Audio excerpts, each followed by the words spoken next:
Hello dear friends, तो मैं हूं आरती। संस्कृति पीसीएस यूट्यूब चैनल पे आप सभी का स्वागत है। मैं हाजिर हूं एक नए विषय को लेकर के। भाई काफ़ी सारे लोगों की कुछ फेवरेट चीज़ें हैं जिनको बंद कर दिया गया है। जैसे एक हो गया ओल्ड मॉन्क और यहाँ पर मैकडोवेल्स। ये शराब की ब्रांड्स हैं जिन पर थोड़ा सा प्रतिबंध लगाया गया। अब प्रतिबंध लगाने के पीछे कारण क्या है मैं अभी आपको समझा दूंगी। अब ये लगाया किसने? फसाई ने लगाया है। तो हम सबको पता है कि जब भी खाने पीने की चीज़ों में कोई गड़बड़ी होती है तो फसाई आता है और प्रतिबंध लगा देता है। हालांकि अगर मैं उड़ती खबरों की बात करूं तो कुछ लोगों का मानना है कि इसका जो कनेक्शन है वो E20 एथेनॉल से कुछ जुड़ा हुआ है। अब उसके बारे में हम बात नहीं करेंगे, हम एग्जाम ओरिएंटेड पढ़ाई करते हैं। तो बोला जा रहा है कि फसाई के निशाने पर क्यों आखिरकार शराब और खाने पीने का जो सामान होता है उस पर इन्होंने प्रतिबंध या बैन लगाने की बात कही। तो 2 अगस्त 2026 को लगातार चर्चा में चल रहा है, तब से कवर नहीं किया था। मैं आपको इसी वजह से पढ़ा रही हूँ। भारतीय खाद्य सुरक्षा एवं मानक प्राधिकरण जो है इसने क्या किया, कई प्रमुख शराब निर्माताओं के खिलाफ जो है सेल प्रोहिबिशन ऑर्डर्स मतलब बिक्री निषेध आदेश जारी किया है कि तुम बेचोगे नहीं। अब फर्मेंटेशन होता है, अगर इन शराब के बनने की प्रक्रिया में कहीं जाकर देखेंगे आप तो शुगर केन का थोड़ा बहुत रोल दिखाई देगा। और कई लोग बोल रहे हैं कि यही तो रीज़न नहीं है। फसाई का आरोप समझते हैं कि आखिरकार क्यों लगाया गया है। तो न्यूट्रल स्पिरिट मिलाने की बात कही है इन्होंने कि भाई कृत्रिम फ्लेवर मिला करके उससे रम या विस्की के रूप में बेच रही है। मतलब कि इन्होंने फर्मेंट किया और वो नॉर्मल शराब है लेकिन उसमें इन्होंने स्प्रिट या फ्लेवर्स मिला दिए और उसको रम बोल के बेचा जा रहा है या विस्की बोल के बेचा रहा है, बल्कि वो है नहीं। ये जो है यहाँ पर एलिगेशंस लगाए गए हैं। अब वो जो है ओल्ड मॉन्क की सबसे खास बात क्या सुनी होगी आपने? 7 year old, 2 year old, 11 year old, ऐसे करके साथ जो है ब्रांडिंग चलती है और लोग इसी भरोसे के साथ खरीदते हैं कि भाई बड़ा पुराना है। मैच्योर्ड या एज्ड रम या वाइन्स के रूप में यहाँ पे बेचा जाता है। लेकिन सबसे बड़ी बात निकल करके आ रही है कि अगर आप लोग खुश हो रहे थे कि 7 साल पुरानी है, 10 साल पुरानी और आपने भर भर के पैसे दिए, तो बोला जा रहा है कि जो ये 7 ईयर ओल्ड 11 ईयर ओल्ड वाली चीज़ इसे 5% होती है, बाकी सारी नई शराब मिला करके यहाँ पे दी जाती है। और इसी वजह से फसाई ने ये एक्टिविटी यहाँ पे की है। अल्कोहल बेवरेज रेगुलेशन 2018 के तहत किया गया है। अब पहले समझते हैं विवाद कहाँ पर स्टार्ट हुआ। देखो पहले क्या होता है, मोलासेस या मॉल्ट को यहाँ पर फर्मेंटेशन के लिए रखा जाता है। फर्मेंटेशन हो जाता है तो डिस्टिलेशन होता है। उसके अलावा बाद में यहाँ पर ओक बैरल एजिंग की जाती है और नेचुरल अरोमा प्लस जो है नेचुरल फ्लेवर्स के साथ आपको सर्व किया जाना चाहिए रम या विस्की के रूप में, अर्थात स्वाद स्वयं उत्पाद प्रक्रिया से विकसित होता है। लेकिन कुछ के अंदर इतना पेशेंस ही नहीं था कि वो इस तक वेट करे। अब बोला जा रहा है कि यहाँ पे इन्होंने क्या किया, न्यूट्रल स्पिरिट लगभग बिना स्वाद वाली अल्कोहल ये मिला दी। आर्टिफिशियल नेचुरल जो आइडेंटिकल फ्लेवर्स होते हैं ये मिला दिए गए। रम जैसा स्वाद या विस्की जैसा स्वाद बना करके आपको बोटल्स के साथ प्रीमियम रम और प्रीमियम विस्की के तौर पर बेचा जा रहा है, लेकिन वो प्रीमियम नहीं है। भाई समस्या तो यही कि प्रीमियम नहीं है और आप लोगों के साथ धोखा किया जा रहा था। और फसाई का काम क्या है कि उपभोक्ताओं के साथ कोई छेड़छाड़ धोखाधड़ी ना हो, ये यहाँ पे बोला जा रहा है। अब नेचुरल स्पिरिट क्या होता है तो डिफिनेशन यहाँ पर समझे तो नेचुरल स्पिरिट वह अत्यधिक शुद्ध एथिल अल्कोहल होती है जो रंगहीन है, गंधहीन है, स्वादहीन है। जब कुछ है ही नहीं तो किसी में भी मिला दीजिए, लगेगा भाई इसी का ही शायद ये पार्ट है और इसी वजह से इसका जो धड़ल्ले से इस्तेमाल किया जाता है। अल्कोहल स्ट्रेंथ के बारे में समझते हैं तो लगभग 95 से 96% एथाइल अल्कोहल होता है। इसका उपयोग वोडका, जिन, इंडस्ट्रियल अल्कोहल, ब्लेंडेड स्पिरिट्स में किया जाता है।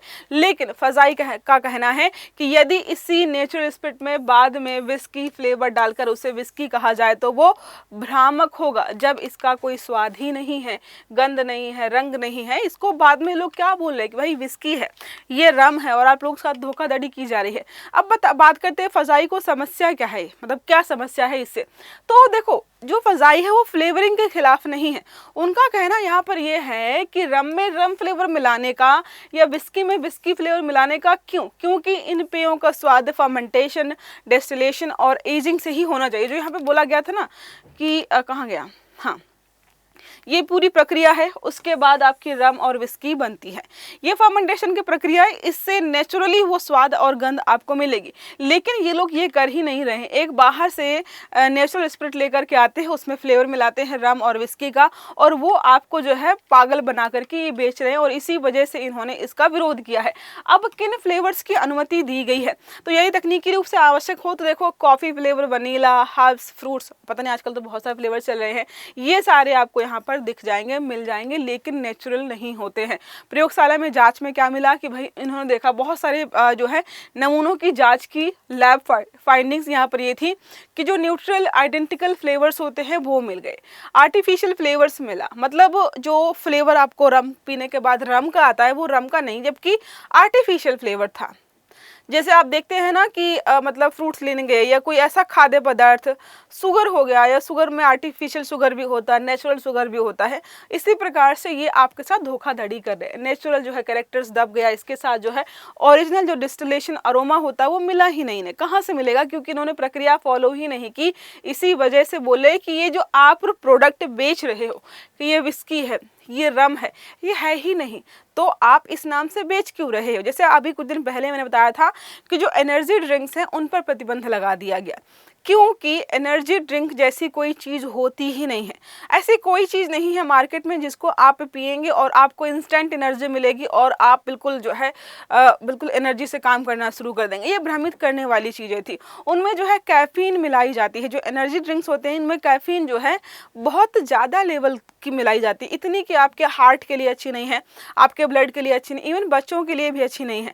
तो वो लोग हाई कैफीन ड्रिंकेबल प्रोडक्ट ना बोल करके उसको एनर्जी ड्रिंक बोल करके बेच रहे थे, तो सरकार मार्केट से उनको हटाने की ऑलरेडी बात कही जा चुकी है। उन्होंने बोला है कि आप बेचिए तो आप लिखिए कि हाई कैफीन जो है ड्रिंक करने वाले प्रोडक्ट्स हैं, ना कि ये एनर्जी ड्रिंक्स, क्योंकि एनर्जी ड्रिंक से बहुत सारे नुकसान होते हैं।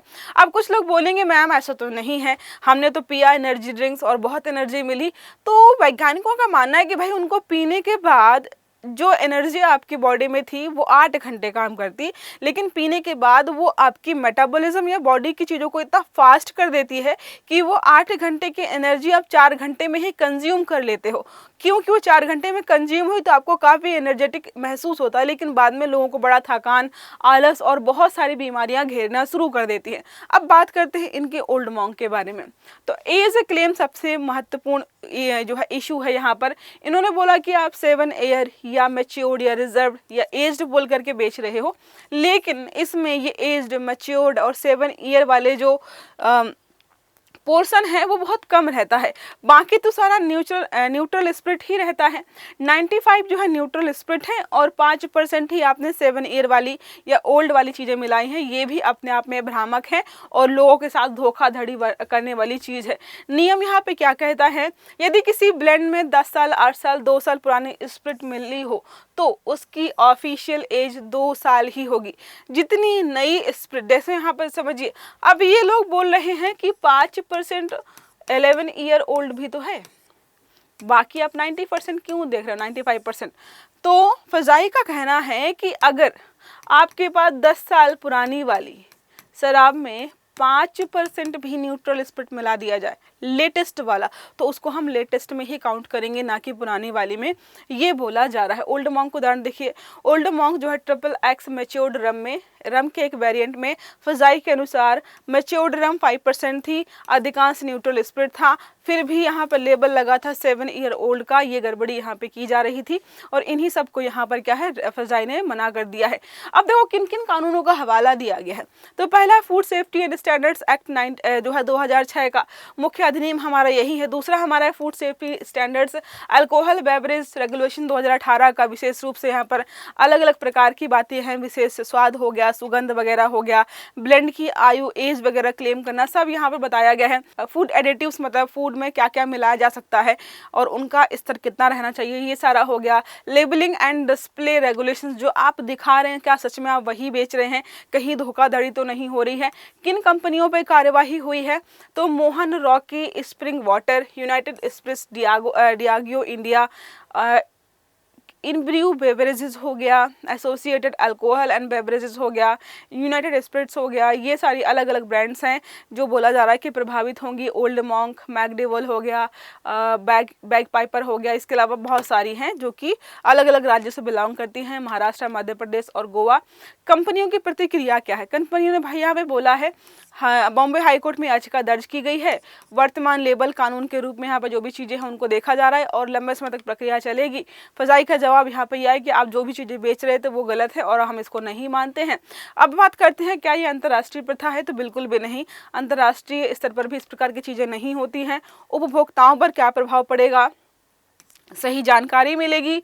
अब अगर आप 1500 रुपये की 7 ईयर ओल्ड मॉन्क या 1800 की जितने की भी आती हो खरीद रहे थे, लेकिन उसकी जगह नकली सामान मिल रहा था, तो अब उपभोक्ताओं को वही मिलेगा जो उन्हें मिलना चाहिए। मिसलीडिंग लेबलिंग वगैरह खत्म हो जाएगी, क्वालिटी स्टैंडर्ड्स भी यहाँ पर मेंटेन हो जाएंगे। चुनौतियाँ क्या हैं? तो बोला जा रहा है कि लागत, कंपनियाँ बोल रही कि लागत बढ़ जाएगी। भाई कैसे लागत बढ़ जाएगी? तुम पहले जब स्प्रिट नहीं था तभी 2000 की बोतल बेच रहे थे, बाद में मिलावट करके भी 2000 की बोतल बेच रहे थे, तो तुमने तो घोटाला किया है। तो ये यहाँ पर जो है लागत कहाँ से बढ़ेगी? कुछ उत्पादों के नाम बदलने पड़ सकते हैं, कानूनी विवाद बढ़ सकता है, ये सारे जो है कंपनियों ने बोला है। अब एक प्रश्न देख लेते हैं, निम्न में से कौन सा कथन सही है? फजाई ने सभी प्रकार की फ्लेवरिंग पर प्रतिबंध लगा लिया है।